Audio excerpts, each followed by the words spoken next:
Michael langsung melangkah mendekati Jenny yang kala itu hendak masuk ke dalam rumah dengan menggandeng tangan Ziel. Sejak hari itu sebenarnya Michael ingin menemui Jenny, tetapi Laura selalu berhasil mencegahnya. Wanita itu memiliki 1001 cara untuk membuatnya tak bisa berkutik.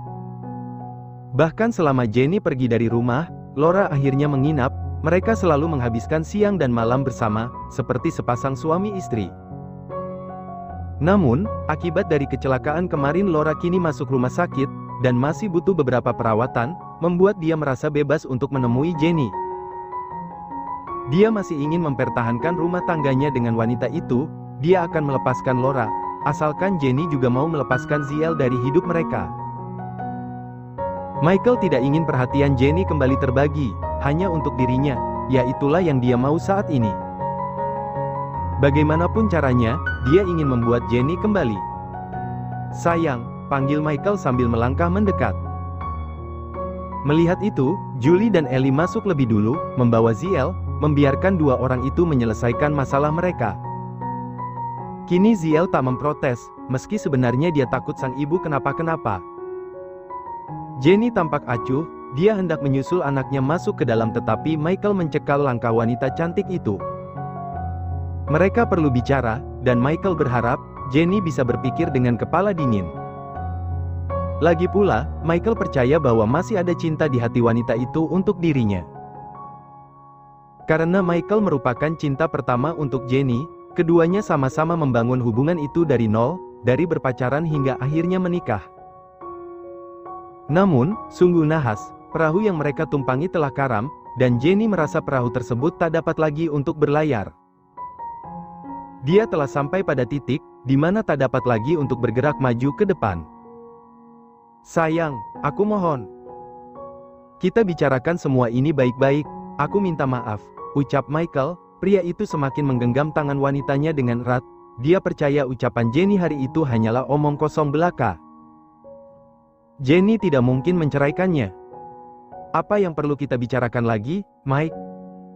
Asal kamu tahu, aku sudah menggugatmu di pengadilan. Ketus Jenny dengan sorot mata tak main-main. Cukup sudah batinnya tersakiti, dia tidak mau terjerembab lagi, ke dalam lubang kehancuran yang sama. Mendengar itu, Michael menggeleng tak percaya. Tidak mungkin. Jenny tidak mungkin senekat itu, Jenny masih mencintainya. Aku tidak percaya, Jen. Lebih baik kita bicarakan hal ini dulu, aku berjanji padamu aku akan melepaskannya. Michael meratap iba, berharap Jenny akan luluh, dan mau mendengarkan ucapannya. Namun, sungguh penggakuan itu justru membuat dada Jenny bergemuruh dengan sesak yang mendera. Dia menatap nyalang pada pria yang bertahun-tahun menemaninya. Pria yang dia cinta, pria yang selalu mendekapnya dalam kehangatan, tetapi sejak hari itu, Jenny tidak dapat lagi merasakan, apa itu ketulusan. Jenny menghentak keras cekalan tangan Michael, sorot matanya menunjukkan kekecewaan yang mendalam. Sudah cukup. Aku tidak ingin mendengar omong kosong lagi. Kamu tidak perlu bersusah payah mengejarku, nikahi saja dia, dan bangunlah kapalmu yang baru, lagi pula aku tidak sudi bekas orang lain, menjijikkan. Tegas Jenny penuh penekanan. Dia sudah sangat muak dengan Michael, ujung matanya sudah tergenang air. Walaupun bagaimanapun, dia adalah seorang wanita, dan wanita mana yang tidak akan menangis menghadapi suaminya berselingkuh dengan wanita lain. Wanita itu hendak melangkah, tetapi sekali lagi Michael mencegahnya dengan bersimpuh di depan Jenny. Wanita itu terperanjat, dia sontak mundur satu langkah. Jen, kumohon, jangan seperti ini. Aku benar-benar menyesal. Ayo kita mulai semuanya dari awal, aku akan melepaskan dia, asal kamu juga melepas anak itu, ucap Michael dengan nadanya terdengar begitu lemah. Namun, mendengar kalimat itu, Jenny justru bertambah meradang. Dia yang awalnya merasa kasihan, kini justru terlihat sangat geram. Bisa-bisanya Michael memintanya berpisah dengan Ziel, anak angkatnya yang sudah dia asuh sejak kecil.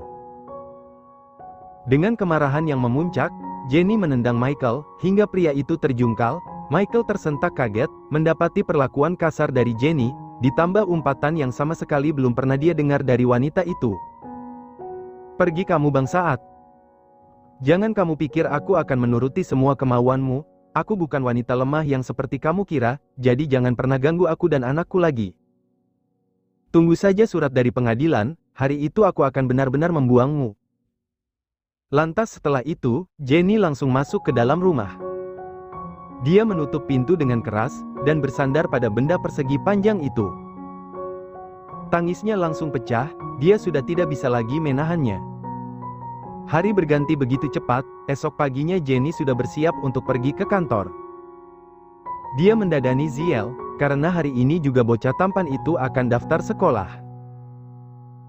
Tak hanya itu, Jenny juga sudah mencari kontrakan yang ada di sekitar sini, rencananya dia akan pindah secepat mungkin, karena sudah merasa tak enak hati pada Julie, apalagi sekarang sudah ada Ellie bersamanya. Jenny tidak mau lagi merepotkan sahabatnya, kini dia sudah bekerja, itu artinya dia bisa menghidupi kehidupannya dengan Ziel, tanpa campur tangan Julie lagi, biarkan wanita itu bebas dari beban seperti dirinya. Boy, kamu harus baik-baik sama teman baru ya. Tidak boleh bertengkar, Ziel harus jadi anak baik, ucap Jenny sambil merapikan rambut putranya. Ziel langsung mengangguk, mengiyakan ucapan Jenny. Oke, Mom. Ziel akan jadi anak baik supaya teman Ziel banyak. Anak pintar, puji Jenny dengan uluman senyum manis. Dan tanpa diduga Ziel menghadiahkan kecupan kecil di bibirnya. Aku mencintaimu, Mommy. Mommy jangan menangis lagi ya, ungkap Ziel sambil menangkup kedua sisi wajah Jenny. Dia jelas tahu kemarin setelah pertemuan Jenny dan Michael, ibunya kembali menangis terseduh-seduh, dan hal itu Ziel merasakan sakit pula. Sumpah demi apapun, Jenny benar-benar bersyukur, dia ingin menangis, tetapi bukan menangis karena rasa sakitnya pada Michael, dia ingin menangis bahagia karena dianugerahi anak seperti Ziel. Jenny mengangguk cepat, dia menciumi seluruh wajah Ziel, mengalirkan seluruh cinta yang dia punya untuk sang putra. Jenny baru menghentikan itu semua, saat suara klakson mobil terdengar sangat nyaring di luar sana. Dahi wanita itu mengeriyit, perasaan dia belum memesan taksi, tetapi kenapa sudah ada mobil di depan. Jenny berdiri dan melangkah ke arah jendela, menyibak gorden untuk melihat siapa yang datang.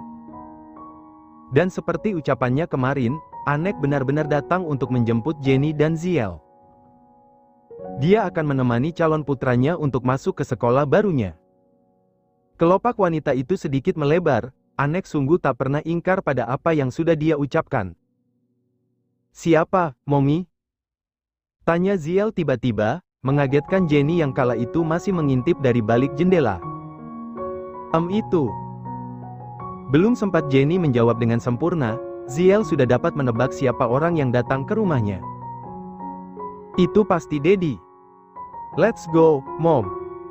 Kita berangkat. Seru Ziel dengan begitu bersemangat. Dia berlari dengan menggendong tas ranselnya mencoba untuk keluar dari rumah. Dan Jenny tak dapat mencegah itu, karena Anek sudah menunggunya di luar, dengan tangan yang bersedikap di dada. Daddy, panggil Ziel. Anek kembali merasakan perasaan yang lain, entah kenapa dia bahagia saat bocah kecil itu tersenyum sumringah dan memanggilnya dengan sebutan seperti itu. Anek langsung membuka tangannya lebar-lebar, agar Ziel masuk dalam dekapannya. Hap! Ziel berhasil ditangkap oleh Anek, mereka berpelukan layaknya sepasang ayah dan anak sungguhan. Hey, boy, are you ready to go to school? Bocah tampan itu mendonggak dan mengangguk cepat. Rasanya sudah tidak sabar ingin bertemu dengan teman-teman barunya. I'm so ready, Dad. Mendengar itu, Anek terkekeh lalu menggendong Ziel untuk masuk ke dalam mobil. Sementara Jenny sedikit mematung, dia tersadar begitu Anek memanggilnya. Nona Jenny, tunggu apa lagi? Come on. Seru Anek. Jenny mengangkat kepala dan mengangguk sekilas, dia melangkah setelah dia pamit pada Julie dan Ellie, hari ini Ellie tidak akan ikut dulu, dia baru akan menjemput Ziel, setelah mendapat perintah dari majikannya. Tak berselang lama, mobil mewah itu sampai di salah satu sekolah internasional yang ada di ibu kota. Jenny jelas tahu berapa kocek harga yang harus dibayar saat Ziel masuk ke dalam sana. Sekolah dengan standar internasional itu tidaklah murah. Anek turun lebih dulu lalu disusul oleh Ziel dan Jenny. Sementara Chaka tetap di tempat duduknya. Dia akan menunggu, dan bermain ponsel saja. Chaka merogoh benda pipi itu, dan tepat sebuah pesan masuk. Dari kontak, My Barbie. Pagi ini semoga kamu bisa tersenyum. Dengan membaca sepenggal kalimat itu saja, Chaka sudah tidak bisa menahan sudut bibirnya yang terangkat begitu saja. Namun, pria itu tidak memiliki niat untuk membalasnya, selalu seperti itu. Dia akan membalas pesan dari Elle, bila memang wanita itu membutuhkan sesuatu. Sementara di luar sana, Anek dan Jenny sudah bertemu dengan seorang wanita parubaya yang akan menjadi guru pendamping di kelas Ziel.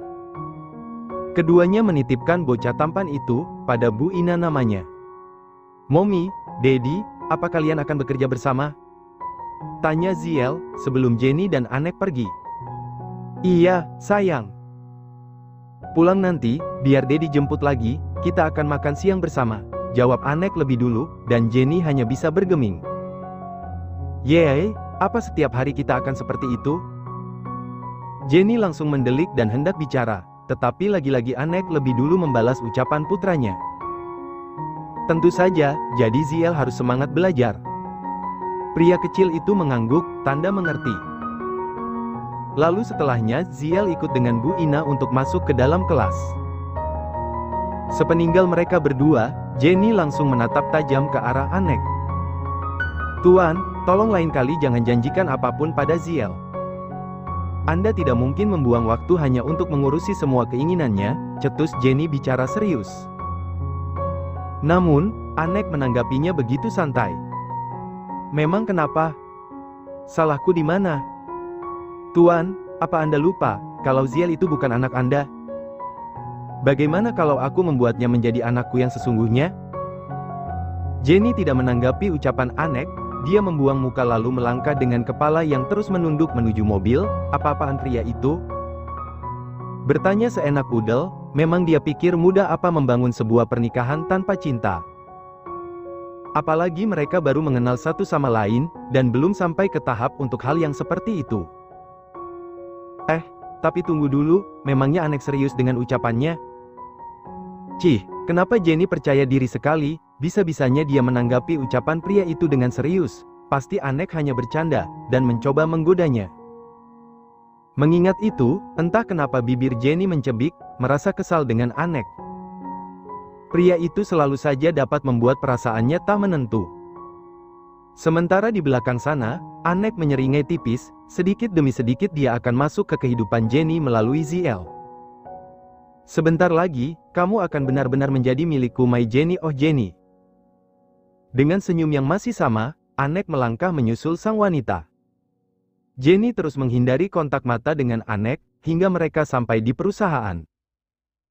Wanita itu bahkan turun lebih dulu, dan langsung pamit untuk masuk ke dalam. Namun, sepertinya semua yang dia lakukan itu percuma, dia begitu bodoh karena melupakan bahwa dirinya satu ruangan dengan Anek.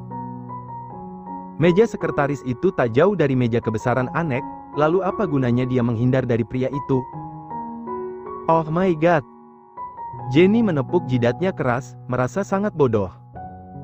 Sialan, sudah susah-susah aku menghindar, tetap saja aku akan bertemu dengannya. Bahkan sepanjang hari kita akan selalu bersama. Benar-benar menyebalkan. Gerutu Jenny sambil meremas buku jarinya, hingga kuku-kuku itu memutih. Sementara Anek hanya memperhatikan Jenny dengan senyum kecil, merasa lucu dengan tingkah wanita satu ini, dan jangan lupakan tangannya yang sudah gemas ingin meremas benda kenyal di balik kemeja kerja Jenny. "Ada apa, Nona Jenny, kamu terlihat terburu-buru sekali?" tanya Anek basa-basi, dan tujuan sebenarnya adalah untuk menggoda wanita itu. Dia melangkah ke arah meja kebesarannya, dan duduk di sana, sementara Jenny bergerak gelisah. Ditanya seperti itu membuat wajahnya pias. "Saya baru ingat kalau ada laporan yang belum saya selesaikan, makanya saya lebih dulu masuk ke dalam ruangan," jawab Jenny dengan sedikit terbata. Anek manggut-manggut. Kukira ada apa? Kalau sudah selesai bisa tidak buatkan aku sesuatu, aku belum sarapan dari rumah. Bisa, Tuan. Anda mau dibuatkan apa? Apa Anda mau kopi? Tanya Jenny berusaha menguasai dirinya, dia mencoba untuk bersikap biasa saja, agar tidak terlalu mencolok di depan Anek. Anek menggeleng sambil tersenyum. Aku tidak suka kopi, Nona Jenny. Lalu Anda mau dibuatkan apa? Aku mau susu, kalau bisa yang murni, jawab Anek, dan Jenny langsung menelan salivanya susah payah. Susu murni apa maksudnya? Otak Jenny benar-benar tak sampai dengan teka-teki yang Anek berikan. Kalimat itu terasa ambigu. Maksudnya susu apa, Tuan? Susu itu. Tunjuk Anek dengan jarinya, melihat itu sontak saja Jenny langsung menyilangkan kedua tangannya di depan dada. Bisa-bisanya pria ini meminta hal tersebut secara frontal, kurang ajar. Jenny mendelik ke arah Anek, kalau sudah seperti ini, tidak ada yang namanya atasan maupun bawahan. Dia harus melawan. Jangan kurang ajar, Tuan. Meskipun saya bawahan, tapi Anda tidak bisa bersikap seperti itu pada saya. Tegas Jenny, masih membuat benteng pertahanan. Anek menautkan kedua alisnya, pura-pura tak paham dengan ucapan Jenny, dia bangkit dan melangkah ke arah wanita itu, membuat Jenny semakin waspada, dia melirik Caka, tetapi pria itu justru diam saja. Seolah tak peduli dengan apa yang akan dilakukan oleh bosnya. Tuan, jangan mendekat. Kalau selangkah lagi Anda mendekat, jangan salahkan saya. Ujar Jenny memberi peringatan.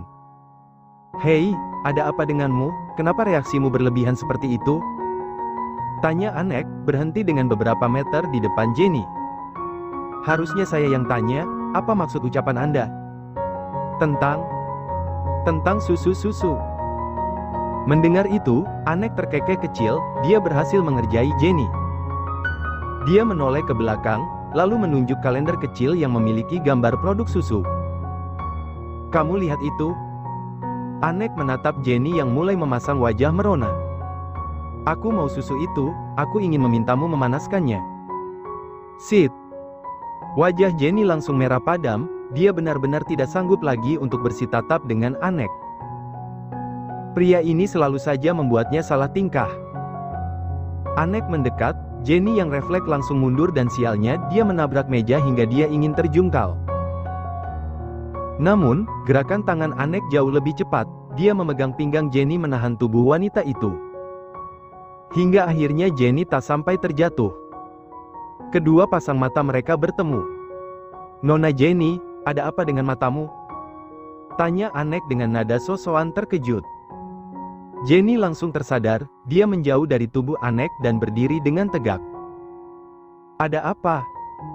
Ada apa dengan matanya? Apa sisa menangis kemarin masih terlihat? Ada apa dengan mataku? Tanya Jenny pada Anek. Dan pria itu langsung tersenyum semir. Di matamu tadi ada aku.